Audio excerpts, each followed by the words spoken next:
साहिब जी सभी पुण्य आत्माओं को रेखा दासी चैनल में सत साहिब आप देख रहे हैं जगत गुरु तत्वदर्शी संत रामपाल जी महाराज का अनमोल प्रवचन। सत साहिब जी, सत साहिब। गीता बोलने वाला ब्रह्म कहता है कि दुर्गा तो मेरी प्रकृति तो मेरी पत्नी है, सब जीवों को उत्पन्न करने वाली माता है, मैं इसके गर्भ में बीज स्थापन करने वाला सबका पिता हूं। प्रकृति से उत्पन्न ये तीनों गुण इस जीव को कर्मानुसार यहां बांधे रखते हैं, जकड़े रखते हैं। तीनों गुण कौन से सिद्ध होगी? रजगुण ब्रह्मा, सतगुण विष्णु, तमगुण शिव जी। ये देखिएगा अध्याय 14 और सुनाता हूं आपको। ताजा ताजा है, ये जल्दी समझ में आ जाएगा।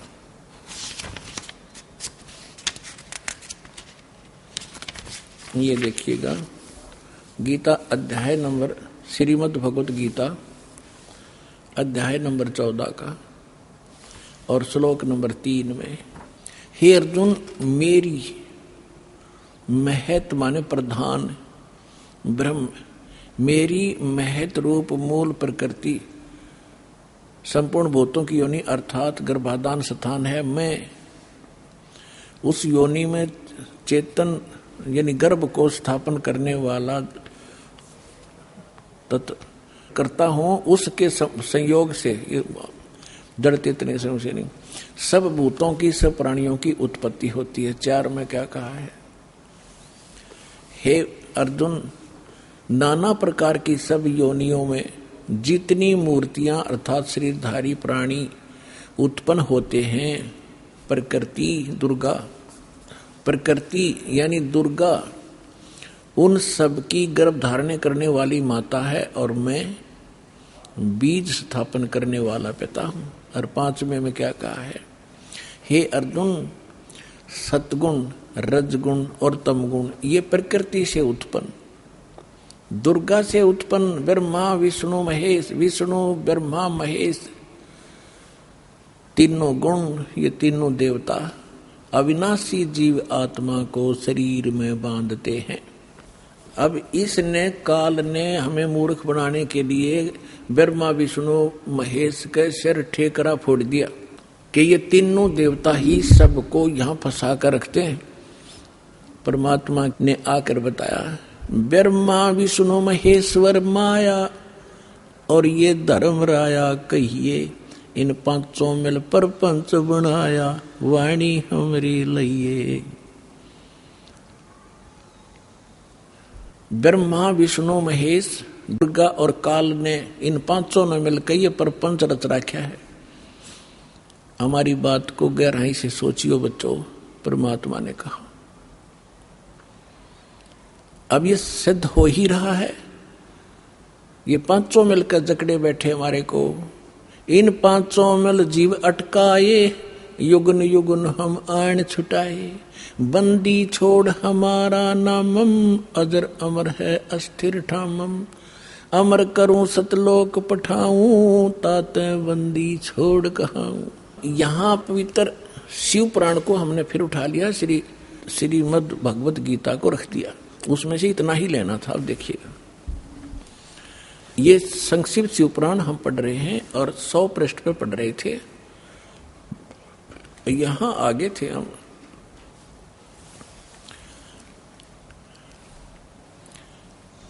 कि जो मूर्ति रहित परम ब्रह्म है उसकी मूर्ति भगवान सदाशिव हैं।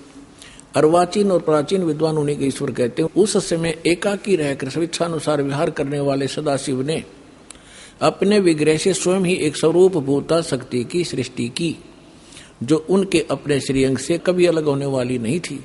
उस पराशक्ति को अपने विग्रह माने शरीर से निकाली दुर्गा को, ये खुद मान रहे हैं। पुण्यात्माओं, परमात्मा आए थे, ब्रह्मा जी को मिले, विष्णु जी को मिले, शिव जी को मिले। पहली बार तो इन्होंने ज्ञान सुना ढंग से। परमात्मा ने सबसे पहले ब्रह्मा को सृष्टि रचना आदि सुनाई थी, पहले उसने ठीक माना। बाद में काल ने उसके अंदर प्रवेश करके बुद्धि भ्रष्ट कर दी कि ये झूठ बोलता है, मन गढ़ंत कहानियां हैं, वेद सर्वश्रेष्ठ है, इसके अतिरिक्त कोई बातें मत मानो। तो इस ब्रह्मा जी ने कुछ तो परमात्मा से प्राप्त ज्ञान और कुछ फिर अपने अज्ञान के आधार से ये ज्ञान सुनाना चाहा, तो फिर भी सच्चाई छुपी नहीं। ये क्या कहना चाहते हैं कि सदाशिव पहले निराकार था, फिर सदाशिव बन गया। उसने अपने शरीर से एक शक्ति निकाल ली, वह प्रकृति कलाई, उसी को जगदम्बिका कहते हैं। तीनों देव की जननी, ब्रह्मा विष्णु महेश की माता, और उसकी 8 भुजाएं। यहां कर दिया ना डंगा इसने। और परमात्मा ने पहले ही बता रखा है कि जैसे दास ने सृष्टि रत्नामा आपको बहुत बार सुना है, उसमें आप खूब समझ चुके होंगे, तो उसी का कुछ अंश लेकर इसने यहां मिलावट की है। देखिएगा, उस समय एकाकी रहकर स्वेच्छा अनुसार विहार करने वाले सदाशिव ने अपने विग्रह से स्वयं ही एक स्वरूप भूता शक्ति की सृष्टि की, जो उनके अपने श्री अंग से कभी अलग होने वाली नहीं थी। उस पराशक्ति को प्रधान प्रकृति गुणवती माया बुद्धि तत्व की जननी विकार रहित बताया गया। वह शक्ति अंबिका दुर्गा कही गई है। उसी को प्रकृति सर्वेश्वरी त्रिदेव जननी नित्य मूल कारण भी कहते हैं। सदाशिव द्वारा प्रकट की गई उस शक्ति की 8 भुजाएं। होगी क्लियर? नाना प्रकार के आभूषण उसके श्री अंग की शोभा बढ़ाते हैं, श्री अंगों की। वह देवी नाना प्रकार की गतियों से संपन्न है और अनेक प्रकार के अस्त्र शस्त्र धारण करती है। एकाकिनी होकर भी वह माया संयोग वसात अनेक हो जाती है। वे जो सदाशिव हैं, अब ये डेफिनेशन है उस काल की, ब्रह्मा जी बता रहे हैं और अपने सदग्रंथों में लिखा है। देखिएगा, वे जो सदाशिव हैं उन्हें परम पुरुष ईश्वर शिव शंभु और महेश्वर कहते हैं। यहां देखना, वे अपने सारे अंगों में भस्म रमाए रहते हैं। उन काल रूपी ब्रह्म ने एक ही समय में शक्ति के नाथ नहीं, शक्ति के साथ, दुर्गा के साथ शिवलोक नामक अक्षेत्र का निर्माण किया था। उस उत्तम अक्षेत्र को काशी कहते हैं। वह परम निर्वाण या मोक्ष स्थान है जो सबके ऊपर विराजमान है। वह प्रिय और प्रियतम रूप, पति पत्नी रूप में शक्ति और शिव, दुर्गा और ये काल, ये स्पष्ट कह दिया। वो काल रूपी ब्रह्म ने, यो काल कहो ब्रह्म कहो, काल रूपी ब्रह्म कहो, सदाशिव कहो, ये ब्रह्म है। शक्ति और शिव ने, दुर्गा और काल ने, वे प्रिय और प्रियतम रूप यानी पति पत्नी रूप में शक्ति यानी दुर्गा और शिव जो परमानंद स्वरूप है, उस मनोरम क्षेत्र में नित्य निवास करते हैं। मुने शिव और शिवा ने, काल और दुर्गा ने प्रलय काल में भी कभी उस क्षेत्र को अपने सानिध्य से मुक्त नहीं किया। देवऋषि एक समय आनंद वन में रमण करते हुए शिवा और शिव के मन में यह इच्छा हुई कि किसी दूसरे पुरुष की सृष्टि करनी चाहिए, जिस पर यह सृष्टि संचालन का महान भार रखकर हम दोनों केवल काशी में रहकर इच्छा अनुसार विचरें और निर्वाण धारण करें। अब इन्होंने सोचा कि कोई पुत्र उत्पन्न करते हैं, उसको ये सारा काम संभलवा देंगे, हम निर्वाण धारण करेंगे, एकांत में रहा करेंगे। ये देखिए, ऐसा निश्चय करके शक्ति सहित सर्वव्यापी परमेश्वर शिव ने अपने वाम भाग के 10वें अंग पर अमृत मल दिया। फिर तो वहां से एक पुरुष प्रकट हुआ, यानी पति पत्नी व्यवहार किया, वहां से एक पुत्र उत्पन्न हुआ, उसका नाम के रखा। 102 पृष्ठ पे संक्षिप्त शिव पुराण 102 पृष्ठ पे शिव ने कहा वत्स, उस काल ने कहा बेटा, व्यापक होने के कारण तुम्हारा विष्णु नाम विख्यात हुआ, विष्णु धर दिया तेरा नाम। अब फिर हम यहां आते हैं, ये हमने 6वां अध्याय पढ़ लिया रुद्र संहिता का 7वां, ये 7वां अध्याय 103 पृष्ठ पे। ब्रह्मा जी कहते हैं देवर से तत्पश्चात कल्याणकारी परमेश्वर शाम सदाशिव ने, काल ने पूर्ववत प्रयत्न करके जैसे अपनी दुर्गा से विष्णु की उत्पत्ति की, मुझे अपने दाहिने अंग से उत्पन्न किया। बस बात खत्म। अब यहां समस्या आ गई अनुवादकर्ता ने, क्योंकि इनको ज्ञान तो था नहीं, इनका उद्देश्य फिर इसको सब उलट सुलट करना ही था। अब इसको समस्या पैदा होगी कि शिव से शिव की उत्पत्ति कैसे बताऊं। अनुवादकर्ता ने गोल मोल कर दिया, कहते हैं चोर चुरावे तुंबड़ी और गड्ढे पानी में, वो गड्ढे हुआ ऊपर आवरण सच्चाई छानी ना। अब यहाँ आपको हम विद्वेश्वर संहिता इसी शिव पुराण के अंदर एक अध्याय है, उसमें दिखाते हैं कि एक समय ब्रह्मा और विष्णु का झगड़ा हो गया। ब्रह्मा जी बोला मैं तेरा बाप विष्णु जी को, विष्णु जी बोले मैं तेरा पिता, तो मेरे नाभि कमल से उत्पन्न हुआ। ब्रह्मा जी कहने लगे मैं सारी सृष्टि का पिता, मैं प्रजापिता हूँ। इन सूखी फीत ला रहे थे आप पे, इन दोनों का युद्ध हो गया इससे बात पे। तो इस काल ने सोचा है लड़का मरेंगे और मैंने इनसे सृष्टि रचवानी अपने खाने के लिए। इनके बीच में एक स्तंभ, एक लिंग खड़ा कर दिया सफेद तेजों में, बहुत बहुत ही विस्तार, जिसकी और छोर भी इन दोनों को नहीं पाया। तो लंबा कथा ना बना के तो आपने खूब पढ़ रखी, हम अपने मतलब की सुनेंगे। तो उसी समय ये खुद भी वहां अपने पुत्र शिव के रूप में, सदाशिव रूप में आकर खड़ा हो गया। फिर इनको लग गया ज्ञान समझाने। देखिएगा ये है ब्रह्मा विष्णु लड़े थे, इनके बीच में स्तंभ खड़ा कर दिया। संक्षिप्त शिव पुराण 24 पृष्ठ पे, गीता प्रेस गोरखपुर से प्रकाशित, सचित्र मोटा टाइप के। और ये विद्वेश्वर संहिता 25 पृष्ठ पे। यहां से थोड़ा सा हम लिंक लेंगे इसका। ब्रह्मा और विष्णु ने पूछा प्रभु सृष्टि आदि 5 कृत्यों के लक्षण क्या हैं, यह हम दोनों को बताइए। भगवान शिव बोले, युकाल बोला मेरे कृत्यों को समझना अत्यंत गहन है, तथापि मैं कृपा पूर्वक तुम्हें उनके विषय में बताता हूं। अब हम ज्यादा ना पढ़े, ये देखिएगा। अब 26 पे क्या लिखा है। पुत्रो, काल कहता ब्रह्मा और विष्णु को, पुत्रो तुम दोनों ने तपस्या करके प्रसन्न हुए मुझ परमेश्वर से सृष्टि और सतीथि नामक 2 कृत प्राप्त किए हैं, ये तुम दोनों को बहुत प्रिय है। इसी प्रकार मेरी विभूति स्वरूप रुद्र और महेश्वर ने, यू में नहीं है, ने 2 अन्य उत्तम कृत सहार और तिरोभाव मुझसे प्राप्त किए हैं। सिद्ध जो दास करना चाहा था, 2 पुत्र तो ये हो गए इसके, ब्रह्मा और विष्णु, जो वहां कति क्लियर हो गया, इनका जन्म हुआ दुर्गा से। अन्यों का 2 और है मेरे बेटे, रुद्र और महेश्वर, तो हो गए 4, और 5वां बोल रहा है। अब और थोड़ा सा क्लियर करते हैं। हाँ, यहाँ एक थोड़ा सा और रह गया, इससे और अच्छा क्लियर हो जाएगा। यू कौन। अब यहाँ 26 पर हम पढ़ ही रहे थे, यही देखिएगा। अब 26 पर हम पढ़ रहे थे, यही इसके विद्वेश्वर संहिता के यहाँ पर हम पढ़ रहे थे नीचे पुत्रो। यहाँ फिर इसका और थोड़ा सा लिंक है। ये क्या कहता है, मैंने पूर्व काल में अपने स्वरूपभूत मंत्र का उपदेश किया है, जो ओंकार के रूप में प्रसिद्ध है। वह मंगलकारी मंत्र है। सबसे पहले मेरे मुख से ओंकार ओम प्रकट हुआ, जो मेरे स्वरूप का बोधक करने वाला है। ओंकार वाचक है, मैं वाच्य हूँ, ये मंत्र मेरा स्वरूप ही है। प्रतिदिन ओंकार का निरंतर स्मरण करने से मेरा ही यानी काल का ही स्मरण सदा सिमरण होता है। मेरे उत्तरवर्ती मुख से अकार का, पश्चिम मुख से उकार का, दक्षिण मुख से मकार का, पूर्ववर्ती मुख से बिंदु का और मध्यवर्ती मुख से नाद का प्राकट्य हुआ है। इस प्रकार 5 अवयवों से युक्त ओंकार का विस्तार हुआ है। इन सभी अवयवों से एकीभूत होकर यह प्रणव यानी एक ओम अक्षर हो गया। अपने आत्माओं इन सदग्रंथों का दूध सा काट दिया कति दास ने परमात्मा की कृपा से। अब ये सिद्ध हो गया कि ये जो ओम मंत्र है, वो ओम मंत्र है जिसका जो ब्रह्म का है, और ये उनको समझा रहा है। ये इनका पिता है ब्रह्मा विष्णु महेश का, ये सदाशिव है। इसको काल रूपी ब्रह्म भी सदग्रंथों में भी कहा है, परमेश्वर ने भी कहा है।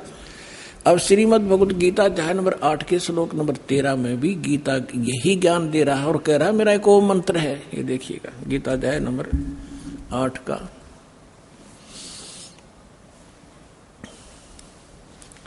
गीता अध्याय नंबर 8 का श्लोक नंबर 13 आपको दिखाते हैं। अध्याय 8 श्रीमद् भगवत गीता अध्याय 8 और मंत्र नंबर 13। ओम इति एकाक्षरम ब्रह्म व्यवहारण माम अनुसमरण ये प्रियाति तजन देहम सयाति परमाम गतिम। माम ब्रह्म, मुझ ब्रह्म का, ओम ओम यह एक अक्षर मंत्र है, एक अक्षरम, नथिंग एल्स। व्यवहारण अनुसमरण उच्चारण करके सुमन करता हुआ, यह प्रियाति तजन देहम जो शरीर छोड़कर जाता है, सयाति परमाम गतिम जो ओम से मिलने वाली परम गति उसको प्राप्त होता है। ओम अर्थ इन्होंने ये ओम किया, जो पुरुष ओम ओम इस एक अक्षर रूप ब्रह्म को उच्चारण करता है, एक अक्षर रूप ब्रह्म कहेंगे, ये तीनों का मुझ ब्रह्म का केवल एक ओम मंत्र है, इसका उच्चारण करता हो जो शरीर छोड़कर जाता हो, ब्रह्म से होने वाली जो मोक्ष है उसको प्राप्त करता हूं। ब्रह्म से कौन सी उपलब्धि है? ब्रह्म से उपलब्धि है ब्रह्मलोक। अब ये देखिएगा 16वां श्लोक है 8वें अध्याय का। हे अर्जुन, ब्रह्मलोक पर्यंत सब लोग पुनरावृत्ति में है, यानी ब्रह्मलोक में गए हुए प्राणी भी इन दोबारा जन्म मृत्यु में आते हैं। पुनरावृत्ति का इन्होंने विश्लेषण भी किया है, अर्थात जिनको प्राप्त होकर पीछे संसार में आना पड़े, यानी ब्रह्मलोक में गए हुए प्राणी भी पुनर्जन्म में आते। यह इन्होंने अनुवाद थोड़ा सा गलत किया है कि हे कुंती पुत्र, मुझको प्राप्त होकर पुनर्जन्म नहीं होता। देखे बिना दिमाग की बात इनकी। विद्यते का अर्थ विद धातु से बना है, विद माने जानना भी है। जो ये नहीं जानते कि मुझे प्राप्त होकर भी ब्रह्मलोक जाकर भी जन्म मृत्यु होते हैं, तो मेरी भक्ति करके भी उनकी पुनर्जन्म होता है। जो ये नहीं जानते उनका पुनर्जन्म होता है अर्जुन। जो ये नहीं जानते कि ब्रह्मलोक में गए हुए प्राणी भी वापस आते हैं, तो उनका वो मुझे प्राप्त होकर भी पुनर्जन्म है अर्जुन, उनका पुनर्जन्म है। इसका ये अर्थ है। यदि हम इनका ये अनुवाद सच्चा माने तो अध्याय नंबर 2 का श्लोक नंबर 12, अध्याय नंबर 2 का श्लोक नंबर 12 और अध्याय नंबर 4 का श्लोक नंबर 5 और 9, अध्याय नंबर 10 के श्लोक नंबर 2 ये कति गलत हो जाते हैं। देखिएगा श्रीमद् भगवद गीता अध्याय नंबर 2 और श्लोक नंबर 12, न तो ऐसा ही है कि मैं किसी काल में नहीं था, गीता ज्ञानदाता कह रहा ये ब्रह्म, अथवा तू नहीं था, अथवा ये राजा लोग नहीं थे, और न ऐसा ही है कि इससे आगे हम सब नहीं रहेंगे। और इसके साथ ही देखना है, इसी दूसरे अध्याय का 17वें श्लोक में स्पष्ट कर दिया है कि अविनाशी तो उसको जान जिससे, अविनाशी यानी नाश रही कहो अविनाशी को, अविनाशी तो उसको जान जिससे यह संपूर्ण जगत व्याप्त है, और इस अविनाशी का विनाश करने में कोई भी समर्थ नहीं है। यानी गीता ज्ञान दाता से कोई अन्य है जो वास्तव में अविनाशी है, जिसने सारे ब्रह्मांडों की रचना की है और वही रोके हुए। अध्याय नंबर 4 के श्लोक नंबर 5 और 9 में ये देखिएगा, ये है अध्याय नंबर 4 श्रीमद् भगवद गीता। इसका यहाँ ये 5वां मंत्र यहाँ से स्टार्ट है, लेकिन इसका अनुवाद यहाँ पर है। हे परंतम अर्जुन, मेरे और तेरे बहुत से जन्म हो चुके हैं। इति सिद्धम, गीता ज्ञानदाता भी जन्म मरता है, अविनाशी नहीं है ये। तेरे और मेरे बहुत से जन्म हो चुके हैं, उन सबको तू नहीं जानता, मैं जानता हूं। और 9वें श्लोक में क्या कहा है, अध्याय नंबर 4 के और श्लोक नंबर 9 में, मेरे जन्म और कर्म अलौकिक हैं, दिव्य हैं। अध्याय नंबर 10 के श्लोक नंबर 2 में, अध्याय नंबर 10 और श्लोक नंबर 2 में, मेरी उत्पत्ति को, मेरे जन्म को न देवता लोग जानते हैं न महर्षि जन जानते, क्योंकि मैं सब प्रकार से देवताओं और महर्षियों का आदि कारण यानी इनका जन्मदाता हूं। यदि गीतानुवादकों का 8वें अध्याय के 16वें श्लोक का ये अनुवाद सत्य माने कि ब्रह्मलोक में गए वे सब प्राणी पुनरावृत्ति में हैं और मुझे प्राप्त होकर फिर जन्म मृत्यु नहीं होती, तो ये तीनों श्लोक गलत हो जाते हैं, तीनों के तीन। इसका अर्थ ये है कि अर्जुन, जो ये नहीं जानते कि ब्रह्मलोक में गए हुए प्राणी भी पुनरावृत्ति में हैं, उनका पुनर्जन्म अर्जुन, उनका पुनर्जन्म होता ही होता है। अब प्रसंग चल रहा है कि ओम नाम से कौन सी उपलब्धि होती है, वो ब्रह्मलोक में जाते हैं। देखिए श्रीमद् भगवत गीता, वही गीता प्रेस गुरुपुर से प्रकाशित है। इसमें आपको दिखाते हैं 562 पृष्ठ पे। एक बार हिमालय राजा को देवी जी ज्ञान उपदेश कर रही है और ब्रह्म के बारे में जानकारी दे रही है। देखिएगा 562 पृष्ठ, संक्षिप्त देवी भागवत, और ये 7वां स्कंद। यहां हम आ जाते हैं। देवी के द्वारा हिमालय को ज्ञानोपदेश, देवी के द्वारा हिमालय को ज्ञानोपदेश, ब्रह्म स्वरूप का वर्णन। श्री देवी जी कहने लगी, पर्वतराज, उस ब्रह्म का क्या स्वरूप है यह बतलाया जाता है। पहले तो अपने बारे में बताती है, मेरी भक्ति कर तो ऐसे ऐसे कर, लेकिन वो कहती है ये भी ठीक नहीं है। उस ब्रह्म का क्या स्वरूप है यह बतलाया जाता है, जो प्रकाश रूप, सबसे के अत्यंत समीप में स्थित, हृदय रूप गुहा में स्थित होने के कारण गुहाचर नाम से प्रसिद्ध है। महान पद अर्थात परम प्राप्य है। वह है परम सत्य। यहाँ काफी लंबा है लेकिन थोड़ा बताएंगे। वह है परम सत्य और अमृत अविनाशी तत्व है। सौम्य, उस वेदने योग्य लक्ष्य का तुम वेदन करो, मन लगाकर उसमें तन्मय हो जाओ। सौम्य, उपनिषद में कथित महान अस्त्र रूप धनुष को लेकर उस पर उपासना द्वारा तीक्ष्ण किया हुआ बाण संधान करो और फिर भावनागुत चित्त के द्वारा उस बाण को खींचकर उस अक्षर रूप ब्रह्म को लक्ष्य बनाकर वेधन करो। प्रणव, ओम धनुष है, जीवात्मा बाण है और ब्रह्म उसका लक्ष्य कहा जाता है। यानी जीवात्मा को ओम का जाप करके ब्रह्म के पाने का ही प्रयत्न करना चाहिए। इसका सिद्ध, ये सिद्ध है। उस एकमात्र परमात्मा ही को जानो, दूसरी सब बातों को छोड़ दो। देवी कहती है मेरी पूजा भी मत करना, केवल उस ब्रह्म की पूजा करो, केवल ब्रह्म की पूजा करो।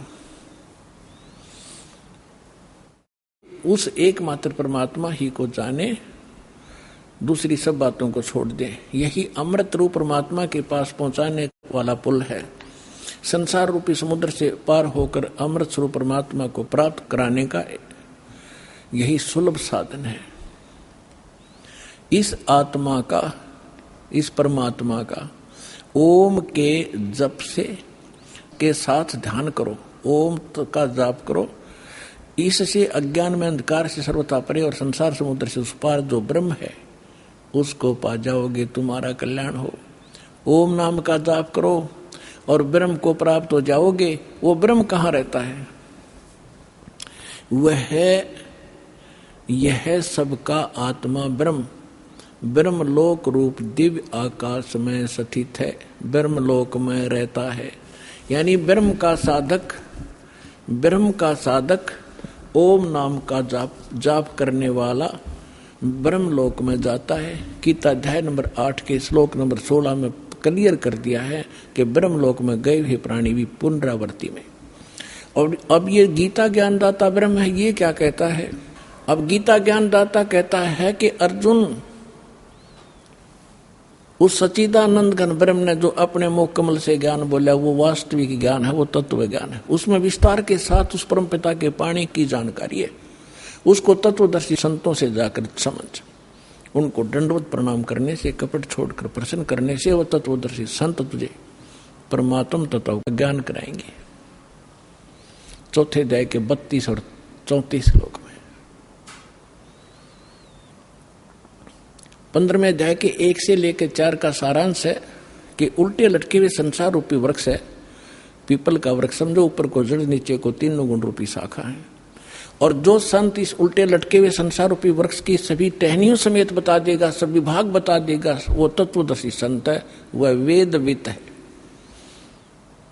परमेश्वर ने यह लीला स्वयं की हुई है, अपनी मुखारविंद से बोली अमृतवाणी सच्चिदानंद घन ब्रह्म की वाणी। कबीर वाणी में लिखा है, अक्षर पुरुष एक पेड़ है, सरपुरुष वा की डार, निरंजन कहो सरपुरुष कहो, और तीनों देवा शाखा है ये पात्र रूप संसार।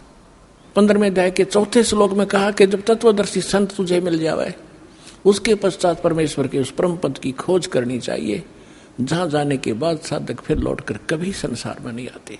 और जिस परमेश्वर ने संसार रूपी वृक्ष की रचना की है, केवल उसकी भक्ति करो और सब बातें त्याग दे।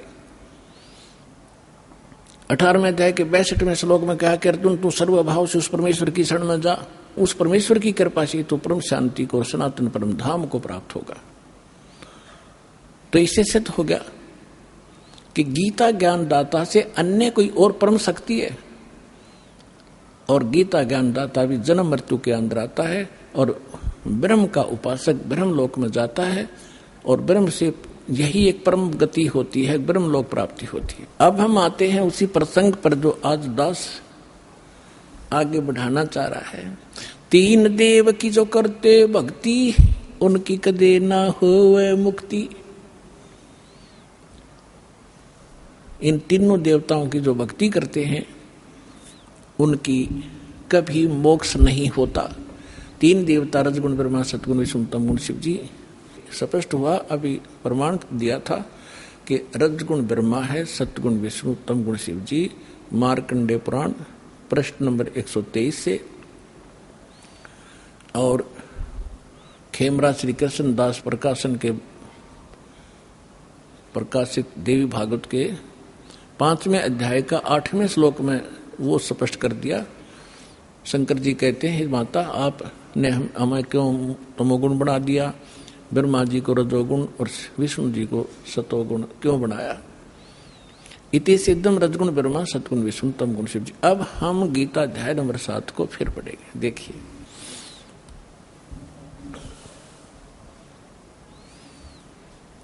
अब हमने यहां तक पढ़ लिया इसको। अब ये क्या कह रहे हैं कि देखिएगा, अध्याय नंबर 7 का श्लोक नंबर 2, मैं तेरे लिए इस विज्ञान सहित तत्व ज्ञान को पूर्णतः कहूंगा, जिसको जानकर संसार में फिर कुछ भी जानने योग्य शेष नहीं रह जाता। फिर ये तीसरे में बता दिया है कि हजारों मनुष्यों में कोई एक माने सिद्ध है, माने भगवान प्राप्ति के लिए हजारों में कोई एक आधा कोशिश कर रहा है भगवान पाने की, ना केवल तो फॉर्मेलिटी करते हैं। और यत्न करने वालों में भी कोई एक आधा ही मुझ तक पहुंचता है, इसका ये अर्थ है कहने का। और जो मुझे तत्व से जानता है। अब प्रमाण है, जैसे दास बहुत बार सत्संग में सुनाता है कि ये स्वर्ग का राजा इंद्र एक बार मार्कंडेय ऋषि तपस्या कर रहे थे, उसने अपनी पत्नी भेज दी और फिर भी वो टस से मस नहीं हुए। फिर स्वयं इंद्र पहुंच गया कि ले मार्कंडेय जी तुम इंद्र का राज ग्रहण करो, हम हार गए तुम जीत गए। लेकिन मार्कंडेय ऋषि ने कहा था कि मुझे तेरे इंद्र की राज की आवश्यकता नहीं, मैं तो ऐसे स्थान पर समाधि लगा रहा हूं ब्रह्मलोक में। और इंद्र को कहने लगा कि आजा तुझे ब्रह्मलोक का सैल करा दूं, वो ज्ञान बता दूं, त्याग दे इस इंद्र के राज को। वो केवल इसी ब्रह्म को ही तत्व से जानता था, इस ब्रह्म को ही फाइनल मान रहा था कि ये पूर्ण परमात्मा है मार्कंडेय ऋषि, तो उसने वही सेटिंग थी।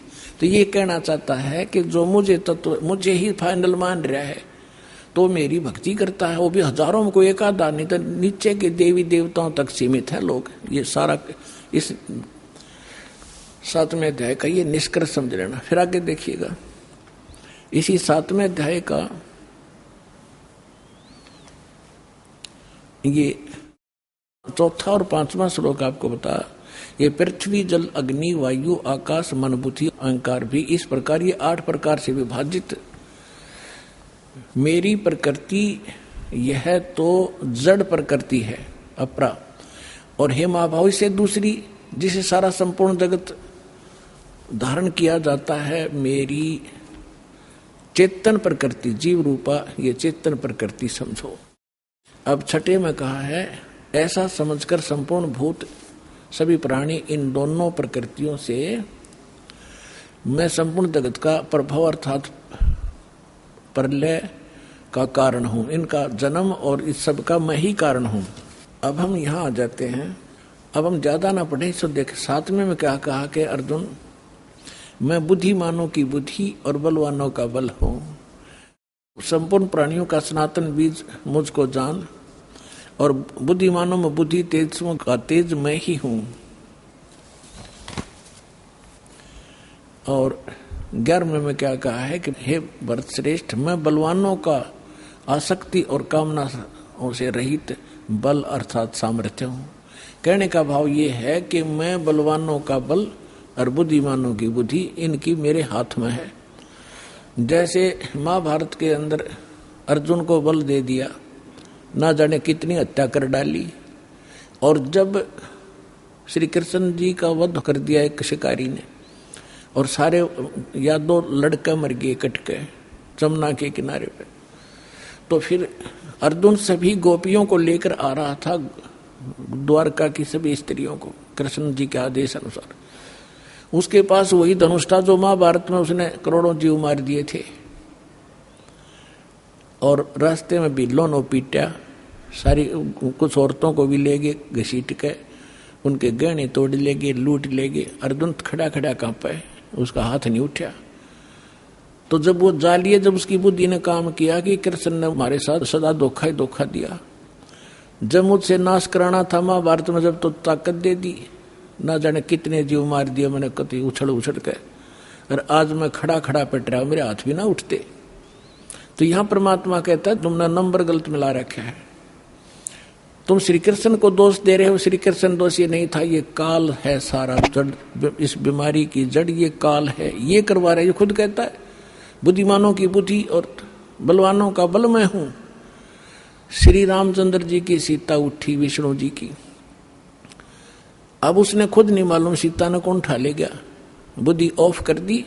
जब पार्वती ने ये कहा शंकर जी से कि मैं इसकी परीक्षा लूंगी, आपको यो विष्णु जी है भगवान है, वह परीक्षा लेने आई सीता रूप बनाकर, जब उसकी बुद्धि ऑन कर दी काल ने, और तुरंत पहचान दी कि तो आप तो दक्ष पुत्री माया हो, और अपनी पत्नी का पता नहीं कौन उठा ले गया। उसने तो हनुमान जैसे चारों तरफ घूम कर ढूंढ के ले आए, और उधर पार्वती पहचान ली। तो कहते बलवानों का बल और बुद्धिमानों की बुद्धि मैं ही हूं। अब ये है निष्कर्ष इस गीता जी के ज्ञान का। ये मारा करते सट्टे गीता जी का सार, तू क्या लाया था, तू अजन्मा है, जीव तो मरता ही नहीं, बस ये सार है, खाक सार था ये। अब 7वें अध्याय का हम आपको 12वां श्लोक सुनाते हैं, समझाते हैं। गीता अध्याय नंबर 7 का श्लोक नंबर 12 में कहा कि और भी जो सतोगुण से उत्पन्न होने वाले भाव हैं और जो रजोगुण से तथा तमोगुण से उत्पन्न होने वाले भाव हैं, उन सबको मुझसे होने वाले हैं ऐसा जान, परंतु वास्तव में उनमें मैं और वे मुझ में नहीं हैं। अब ये क्या कहता है कि जो भी हो रहा है रजगुण ब्रह्मा से उत्पत्ति, सब जीव विवश हैं संतान उत्पत्ति करने के, लिए बस की बात नहीं। और दूसरा सतोगुण यानी विष्णु जी के सतोगुण से, विष्णु जी के कारण सब आपस में मोह ममता में जकड़े पड़े हैं, ये जो हो रहा है। और तीसरा संहार तमोगुण से, शंकर जी से। ये कहता है इसका निमित्त मूल कारण मैं ही हूं, पर मैं इनसे बाहर रहता हूं। अब आपको कुछ भक्तों के यहां जो मालिक ने रहम बख्शे हैं वो सुना करो, आपकी आत्मा गदगद होगी, आपको विश्वास होगा। यहाँ कोई किसी को मजबूर नहीं, सब इच्छा से अपना इंटरव्यू देते हैं, और आधी बात तो कहने भी ना बोलते, कैमरे के सामने आके इतने सुख दे रखे उनको। अब सुनिएगा उनके अनुभव। नमस्कार सर। नमस्ते सत्संग। क्या शुभ नाम है जी आप जी का? रमेश दास जी। सर कहाँ से आए आप? मैं नासिक पीपलगांव से आया हूँ। सर क्या काम करते हैं? मैं केबल ऑपरेटर हूँ। सर परमहंस सतगुरु रामपाल जी महाराज की शरण माने से पहले आप कौन सी भक्ति करते थे? मैं सभी देवताओं की पूजा करता था। जहाँ मंदिर था राम का पूजा करता था, श्री राम की, श्री कृष्ण जी की, गणपति जी की। जहाँ जहाँ मंदिर था, जहाँ जहाँ जाता वह भक्ति करता था। मगर मैंने गुरु नहीं बना लिए थे। मैं परेशान था कि मैं जहाँ जहाँ जाता था वहाँ से परेशान था कि सब लोग जाके देखता था कि वहाँ पे पैसे के भूखे थे, और मुझे बहुत कोई लाभ नहीं मिलता था। मैं वहाँ ढूंढता था। मैं हमारे महाराष्ट्र में संत ज्ञानेश्वर, बहुत सारे संत हैं, सभी मैं जाके गया। वहाँ से हमारे नज़दीक नासिक में गोदावरी है, यहाँ पे त्र्यंबकेश्वर का जो बड़ा मंदिर है वहाँ पे वे जाके देख लिया। यहाँ से आनंदी वे संत ज्ञानेश्वर की समाधि वहाँ पे जाके लिया। वहाँ पे वे हमने संत ज्ञानेश्वरी का पारायण किया, खुद हमने भगवद गीता के भी पारायण किया। कुछ लाभ नहीं मिलता था, बहुत परेशान थे हम कि भगवान कहाँ है, कैसा है, कैसे मिलता है, ऐसे ही हम भटकते रहते थे। तो ऐसे भी हमारे एक दिन हमारी मुलाकात हमारे जो मित्र थे वो जो अमरीश नेरकर वहाँ से वो हमारे गुरु बन गए थे। तो गुरु बनने के बाद उसने हमें एक मंत्र दिया था कि ओम नमो भगवते वासुदेवाय। तो हम उसका जाप करते थे। तो जाप करने से हम ध्यान लगाते थे। ध्यान लगाने के बाद हमें बहुत शांति मिलती थी। बाद में आँख खुलने के बाद हमें कुछ नहीं मिलता था। सर, परमचंद सतगुरु रामपाल जी महाराज की शरण में आप कैसे आए? पूर्व संत रामपाल जी महाराज के शरण में आए हम। जो आस्था चैनल पे संत रामपाल जी महाराज का सत्संग चलता था और वो सत्संग हम देखते थे तो कुछ समझ में नहीं आता था। तो हमने वो सब उसको रिकॉर्डिंग की और उसको दिन भर हमारे जो दोस्त थे वो हम देखते रहते थे। तो वो बोले हो कुछ अलग है, हम कुछ अलग भक्ति कर रहे, हम ये गुरुजी जो बता रहे हो अलग भक्ति कर रहे था। हमें इस पे विश्वास नहीं था। तो गुरुजी जो बताते वेद गीता जो पुराण वो हम देखते थे, हम सब वो लेके आए। इसमें जो लिखा था वही हमने देखा था। हमें लगा हम बहुत गलत भक्ति कर रहे हैं और गलत जगह पे गलत राह पर चल रहे।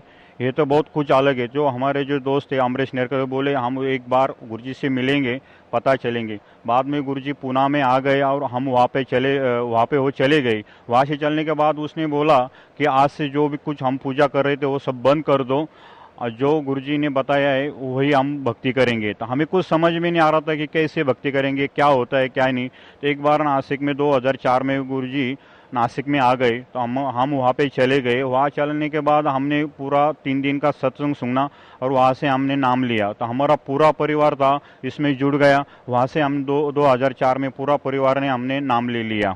सर, परमचंद सतगुरु रामपाल जी महाराज से नाम उपदेश लेने के बाद आपको क्या लाभ मिला? 2004 से हमें इतना लाभ मिला। लाभ तो इतने मिले कि जब से हमने नाम लेने के बाद हमारे घर में इतने सुख हो गए। तो हमें कभी ऐसा महसूस भी नहीं हो रहा है कि हम छोटे से फैमिली से हमारा खेती है, अंगूर का खेती पिकाते हम। तो खेती भी हमारी बहुत छोटी है मगर छोटे खेती से अंगूर से हम बहुत सारा पैसा कमा लेते। 2-2, 3-3, 4 लाख रुपए हम हर साल कमा लेते। आजू बाजू के लोग बोलते हैं कि आप इतना पैसा कहाँ से आता है, कहाँ से आते? तो सब लोग बोलते, आजू बाजू के लोग हम लोगों को बोलते हैं कि हमने गुरु बना लिए। वो गुरु पूर्ण संत है, वो शास्त्र के वहाँ से नाम देते और पूर्ण संत है। वहाँ से आप अगर नाम लेंगे तो आपकी भी ऐसी प्रगति हो जाएंगी। तो सब बोलते नहीं है तुम बोलते हो गलत बोलते है, सब भगवान को छोड़ना पड़ता है, ये धर्म बदलने का बोलता है। ऐसा हमें बहुत परेशानी हो गई। हम उसमें डटते रहे, नाम गुरुजी का नाम हम जापते रहेंगे। आज तक हमें कोई परेशानी हुई नहीं। लाभ तो हर पूछो मत, बहुत लाभ हो गए। गुरुजी हो लोग हम उनको बताते कि हमारे जो गुरुजी ना वो धर्म बदलते ना बदलने को कहते, जो भगवान है उन्हीं को पूजा करने को कहते। जैसा उनका मंत्र दिया हुआ है तो शास्त्रों में है, जो वेदों में है, गीता में है, वो मंत्र हमें देते थे। वो मंत्र से हमें लाभ मिलता था। ना कोई धर्म बदलना है, ना कोई क्रिश्चियन बनाना, ना मुसलमान बनाना, ऐसा कुछ नहीं था। ऐसा ही वो मंत्र देते कि जो हम उसका जाप करके हमें बहुत उसका लाभ मिलता था। और ऐसे करते करते आज हमारे पीपल गांव में बहुत सारे लोग हमसे जुड़ गए। वो बोलते आप कहाँ जाते हैं, हमें वहाँ भी आने का है। हम बोलते वहाँ पे आ जाओ, सत्संग सुनो, हमारे गुरुजी जो कुछ नाम देते उसकी भक्ति करो और आपकी भी बहुत प्रगति हो जाएगी, आपको भी बहुत लाभ हो जाएगा इसमें से। तो आज हमने पीपल गांव से बहुत सारे लोग इसमें जुड़ गए और हमें बहुत खुशी होती है कि रामपाल जी महाराज की कृपा से हम इतने सारे सुख दिए कि हम उसको बयान भी नहीं कर सकते। आज हमारे पास 1-2, 3-3 गाड़ियां है, हम 2 भाई है, हमारा परिवार छोटा सा है मगर सब खुश है। आज कोई बीमारी नहीं, कुछ नहीं। हम आजू बाजू के लोग हमें देखते हैं कि ये जाते हैं हरियाणा में और वहाँ पे 8-8 दिन 3 दिन वहाँ पे रह के सत्संग सुनने के बाद वहाँ पे आते हैं। वो बहुत कूल भी रहते हैं। वो आने के बाद उनकी बहुत और भी प्रगति हो जाती है। तो देख के बोलते हैं अब नेम के वहाँ पे जाके क्या करते थे। हमने सुना है कि वहाँ पे जाने के बाद लोग कहते हैं कि टीवी पे देखा है कि ऐसा हुआ तैसा हुआ। एक बार कोरोता कांड में ऐसा हुआ कि आसाराम जी बापू के मासिक में लेख लिखा हुआ था। तो हमारे घर में आके वो पुस्तक फेंक दिए, देखो तुम्हारे गुरुजी के बारे में क्या क्या लिखा है, वो सब सच है। हम बोले ये सब गलत है, वो ऐसा कुछ नहीं है। हम वहाँ पे थे कोरोता कांड में, ये सब झूठ है, हमारे गुरुजी को फंसाया गया है। ये सब आजू बाजू के लोगों ने मिलके वहाँ पे फंसा दिया है, तो हम उनको बोलते थे। मगर आज धीरे धीरे हम पुस्तकों की सेवा करते, घर पर भी जाके बताते हैं कि देखो ये हमारा ज्ञान गंगा पुस्तक है, इनमें से दिया हुआ है, सब देवताओं की यही पूजा करते, ना किसी धर्म को छोड़ना है, ना किसी भगवान को छोड़ना है, उसको बस उसकी पूजा करना है, उसको विधि करना है, उसकी भक्ति करना है, ना कोई उसको छोड़ना है, ना कोई उसको फेंक देना है। तो वही हम वो बताते हैं उनको। से परम संत सतगुरु रामपाल जी महाराज से नाम उपदेश लेने के बाद आपको बहुत लाभ मिला। पहले आपका जीवन बहुत ही दुखी था, कष्ट में था, तो सतगुरु रामपाल जी महाराज से नाम उपदेश लेने के बाद आपको यथार्थ भक्ति मिली। उस भक्ति से आपको मुक्ति भी मिल सकती है, आपकी आर्थिक स्थिति भी सुधर गई है। तो भक्त समाज को क्या संदेश देना चाहते हैं आप? मैं भगत समाज को यही संदेश देना चाहता हूँ कि आप नकली गुरु में फंसे हुए, उनके पास कुछ ज्ञान नहीं है, ना कोई वो खुद, उनको भी खुद ज्ञान नहीं है और उनको भी कुछ भक्तों को ज्ञान देते, वो सब पैसे के भूखेले, वो आपको फंसा रहे और आपका जीवन व्यर्थ पे जा रहा है। और आप यहाँ पे आइए बरवाला हिसार में आश्रम में, सतलोक आश्रम में, और आपका कल्याण करवाइए। जी धन्यवाद आपका, बहुत बहुत। परमात्मा ने बताया था कि इस काल को 1 लाख मानव शरीरधारी प्राणी नत खाने का श्राप लगा हुआ, जिस कारण से ये अपने तीनों पुत्रों को इसने गुणयुक्त कर दिया है, के गुणयुक्त। अब इनके बस की बात नहीं, इन गुणों को ये ना रोक सके। जैसे मिर्च में गुण बना दिया मुंह जलने का, तो वो चरचराट उसका गुण है, तो मिर्च के बस का कोई ना, उसने गुण खत्म कर लिए। तो इसी प्रकार इस काल ने इनको एक के गुण युक्त कर दिया। अब ये क्या कहता है कि इन से जो कुछ हो रहा है इसका निमित्त कारण मैं ही हूं, मैं ही करता करवाता हूं, मैं खाता हूं, ये पैदा करें, मोह ममता से जकड़े रख कर मार दे। आगे देखो 13वें श्लोक में क्या कहा है, 7वें अध्याय का 13वां श्लोक। गुणों के कार्य रूप सात्विक, राजस और तामस, इन तीनों प्रकार के भाव से ये सारा संसार प्राणी समुदाय मोहित हो रहा है। इन तीनों गुणों से परे, रजगुण ब्रह्मा, सतगुण विष्णु, तमगुण शिव जी से परे मुझ अविनाशी को नहीं जानता। अब ये कहते हैं कि सभी इन ब्रह्मा विष्णु महेश तक की भक्ति में जकड़े पड़े हैं, इनसे ऊपर मैं हूं ब्रह्म, ये मुझे भी ना जानते। देखिए 7वें अध्याय का 14वां श्लोक। क्योंकि यह अलौकिक अर्थात अति अद्भुत त्रिगुणमयी मेरी माया, रजगुण ब्रह्मा, सतगुण विष्णु, तमगुण शिव जी, बड़ी दुस्तर है, खतरनाक है। और जो पुरुष मुझको निरंतर भजते हैं, यानी ब्रह्म की साधना करते हैं ओम नाम का, वे इस माया का उल्लंघन कर जाते हैं। वो ब्रह्मा विष्णु महेश को ओवरलैप कर जाते हैं, जंप कर जाते हैं, इनसे अधिक राहत मिलती है उससे। आगे देखो 15वें में क्या कहा है, ओए होए, माया के द्वारा जिनका ज्ञान हरा जा चुका है, रजगुण ब्रह्मा, सतगुण विष्णु, तमगुण शिव जी तक की जो बुद्धि, जिनकी बुद्धि वहीं तक सेट है, इनसे आगे कोई सुनना भी नहीं चाहते, वो आसुर स्वभाव यानी राक्षस स्वभाव को धारण किए हुए मनुष्यों में नीच, नराधमा, मनुष्यों में नीच, दूषित कर्म करने वाले मूर्ख लोग मुझको नहीं भजते। अब दास आपको सुनाएगा थोड़ा सा मौखिक कथा। अब इसमें ये क्यों कहा है कि तीनों गुणों के पुजारियों को राक्षस कहा, और मेरी भक्ति यानी ब्रह्म साधना भी नहीं करते, ये ब्रह्मा विष्णु महेश तक सीमित है, अन्य देवी देवताओं तक सीमित है, इनको राक्षस स्वभाव को धारण किए मनुष्यों में नीच दूषित कर्म करने वाला क्यों कहा। रजगुण ब्रह्मा जी की साधना की थी, भक्ति की थी, हिरण्यकशिपु ने अंडरस्टूड है, राक्षस कहलाया, अपने बेटे का दुश्मन बन गया और कुत्ते वाली मौत मारा गया। तमगुण शिव की भक्ति की थी रावण ने, और आपको पता उसकी कैसी गति हुई, राक्षस कहलाया। और एक भस्मागिरी नाम का शिव का पुजारी था, और उसने भगवान शिव के कैलाश पर्वत पे उनके गेट के सामने 12 वर्ष तक भक्ति करी, ऊपर न पैर नीचे न सिर, सिरासन पर।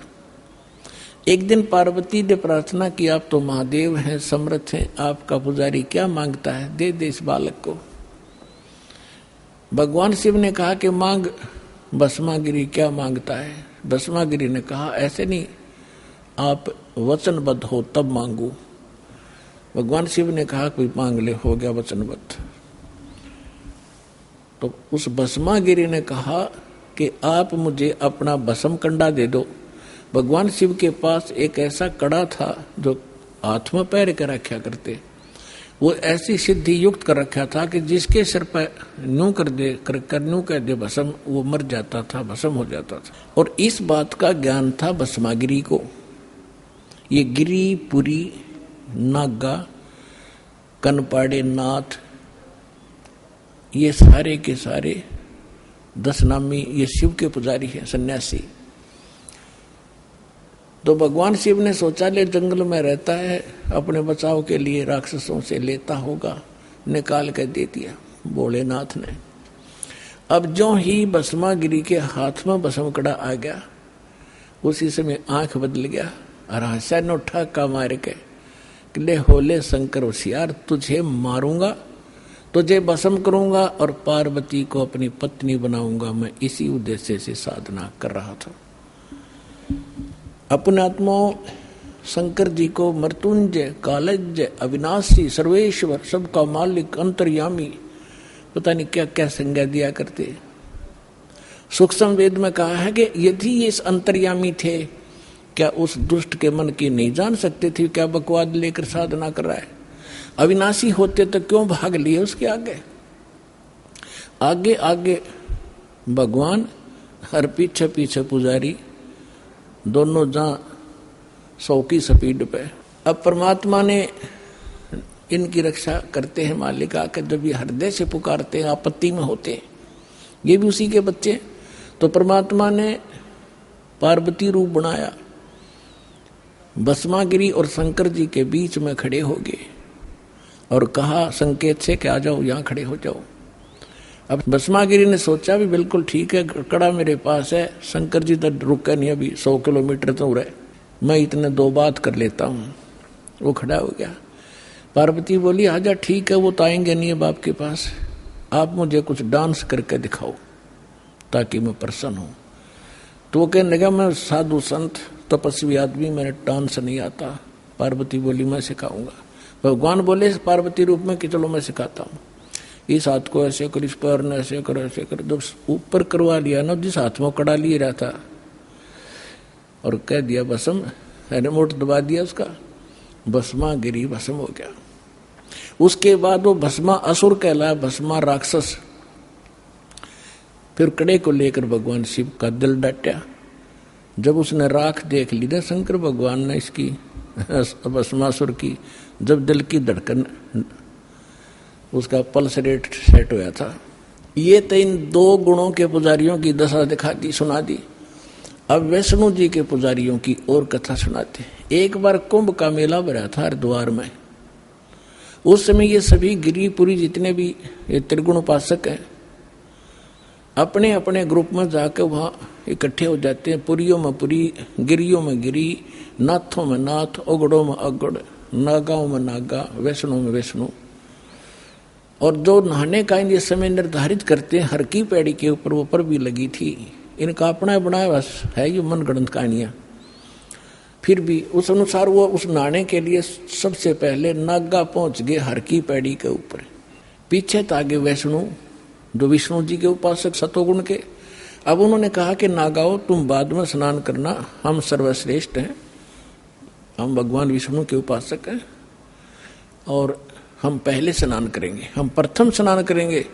नागाओं ने कहा कि नहीं, हम सर्वश्रेष्ठ हैं, हम त्यागी और बैरागी हैं, हम वस्त्र तक नहीं रखते, हम सर्वश्रेष्ठ हैं, हम सबसे पहले स्नान करेंगे। वैष्णो साधुओं ने कहा कि तुम पशु की तरह नंगे फिरते हो, टट्टी के हाथ भी ना धोते, शर्ट फरडो और राख लपेट रखी, तुम कहे कि शुद्ध हो, उत्तम हो, बाहर निकलो, हम प्रथम नहाएंगे।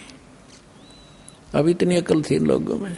गंगा का पानी मैला हुआ था, 2 मिनट पाछे नहा लेते, वो नहा ले, जबकि बिजली गिरी थी, वह पर भी खत्म हुई थी 2 मिनट में। पर वो नहाना नूना भी भूल गए। भगवान की हर की पैड़ी में भी प्यार नहीं, भगवान का भी डर रहा नहीं, आपस में लड़न लग गए, कत्लेआम कर दिया। 25,000 वह त्रिगुण उपासक वहां कट कर मर गए, कत्लेआम कर दिया। सूक्ष्म वेद में कहा है, तीर तुपक तलवार कटारी जमदड़ जोर बदावे हैं, हर पैड़ी हर हेत न जाने वहां जा तेग चलावे हैं, काटे शीस नहीं दिल करुणा ये जग में साधक वावे हैं, जो जन इनके दर्शन को जावे उनको भी नरक पठावे हैं।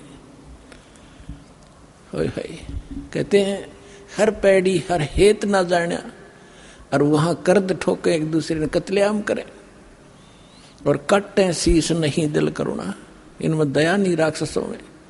और ये जग में साधकवा में तुम इनको संत भी कहते हो, और इनका जो अनुयायी बनता है उनको भी ये पाठ पढ़ावे हैं, यानी उनको भी नरक में ठोक देते हैं। अपने आत्माओं, ये है श्रीमद् भगवद गीता जी का सार। अब गीता ज्ञानदाता ब्रह्म कहता है कि मेरी साधना 4 प्रकार की करते हैं, ये ब्रह्म कहता है। ब्रह्म की साधना भी 4 प्रकार की करते हैं, जिनमें अर्थार्थी, आर्थ, जिज्ञासु और ज्ञानी। अर्थार्थी तो जो धन लाभ के लिए कोई अनुष्ठान करता तो वेद मंत्रों से ही करता, वो जय गणेश देवा माता धारी पार्वती, ये इस तरह की आरती नहीं करता। वो व्यक्ति केवल वेदों के ही मंत्रों से अनुष्ठान करता है, अपने धन लाभ के लिए, आर्त मानी संकट निवारण के लिए भी कोई साधना अनुष्ठान करता है, वेदों के मंत्रों से ही करता है। वो ब्रह्म, अपने आप को ब्रह्म का पुजारी कहता है, जो हवन करते रहते हैं। और तीसरा जिज्ञासु होता जो भगवान के लिए निकलता है, ज्ञान ग्रहण करता करता स्वयं वक्ता बन जाता है, वो भी अपना जीवन नाश कर लेता है। और चौथा बताया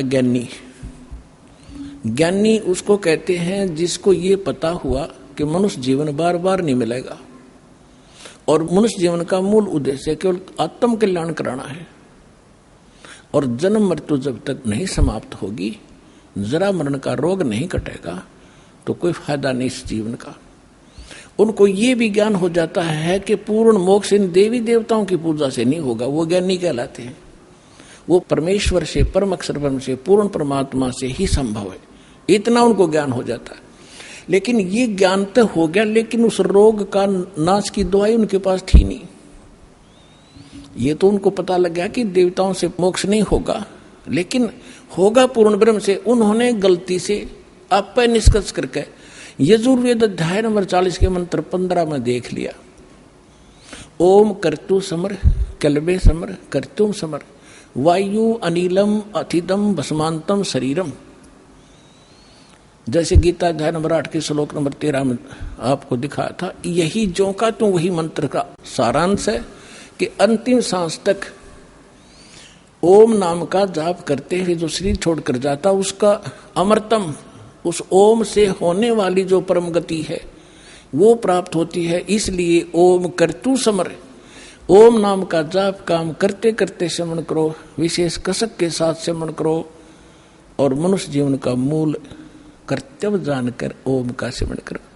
ये तो है ओम की जानकारी। लेकिन कहते हैं गुरु बिन का हुन पाया ज्ञाना, जो थो था बुस छड़े मूड किसाना। गुरु बिन वेद पढ़े जो प्राणी, समझो न सौर रहे अज्ञानी।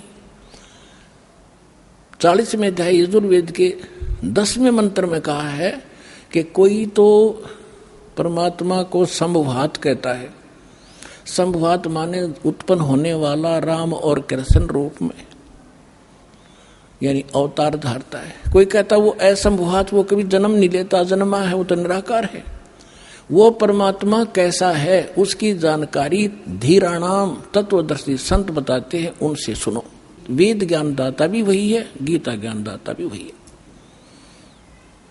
अब 40वें अध्याय के 15वें श्लोक में तो अपनी साधना बता दी, और 40वें अध्याय के 17वां श्लोक अंतिम श्लोक है यजुर्वेद का और 40वें अध्याय का, उसमें कहा है कि वो पूर्ण परमात्मा तो गुप्त है। ये देखिएगा यजुर्वेद देखिएगा। और ये अनुवाद भी देखो, कमाल की बात इस महर्षि दयानंद जी के द्वारा किया गया है। प्रकाशक है सार्वदेशिक आर्य प्रतिनिधि सभा 2/5 महर्षि दयानंद भवन, रामलीला मैदान, नई दिल्ली से। यजुर्वेद महर्षि दयानंद ने इसका अनुवाद किया। और ये कहाँ से छपा, यहाँ से देखिएगा।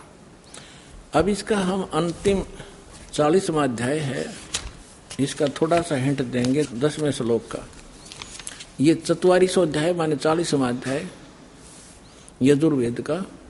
और यहाँ देखिएगा 10वां मंत्र है इसका। इसमें लिखा है, हे मनुष्यों, जैसे हम लोग धीराणाम माने मेधावी योगी विद्वान यानी तत्वदर्शी संतों से जो वचन सुनते हैं, जो वे लोग हमारे प्रति विचक्षण माने विस्तार पूर्वक कहते हैं, वे लोग संभवात संयोग जन्य असंभवात उत्पन्न नहीं होने। इसका अर्थ यह है, यात एवं कार्य का फल आहु माने कहते हैं, उत्पन्न होने वाला अन्यत यानी अन्य कुछ आहु माने कहते हैं। इस बात को तुम भी सुनो। अब ये क्या बताना चाह रहा है, ये अनुवाद से न करना नहीं आया, क्योंकि तो अज्ञानी था कति 1 नंबर का, मैं ऋषि दयानंद को आया।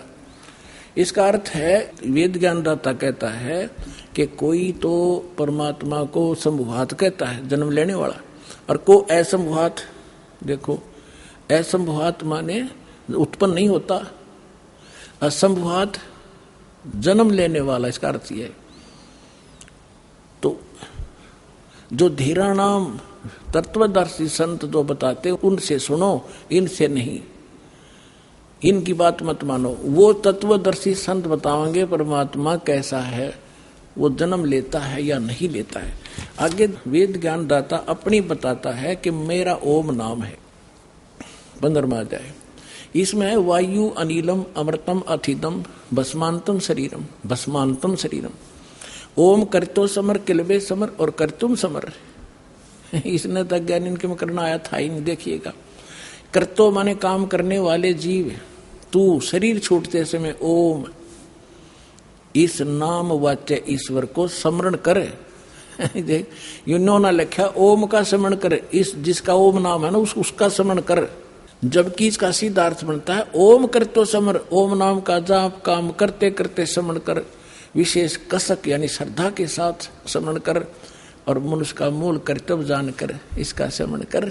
जब वायु अनिलम भस्मांतम शरीरम, ये आपका जीव आपका प्राण इससे अमृतो प्राप्त करेगा। अमृतम अमृतम अविनाशी, शरीर के नष्ट होने पर भस्मांतम शरीरम, जब शरीर तरह भस्म होगा, भस्मांतम अंत में भस्म होने वाला होता है। बस इसका अर्थ नहीं करना है इसने। इसका अर्थ है कि जब ये शरीर तरह नष्ट होगा, शरीर छोड़ कर जाएगा, उस समय इतना अमृतो प्राप्त हो जाएगा जो ओम नाम से मिलता है।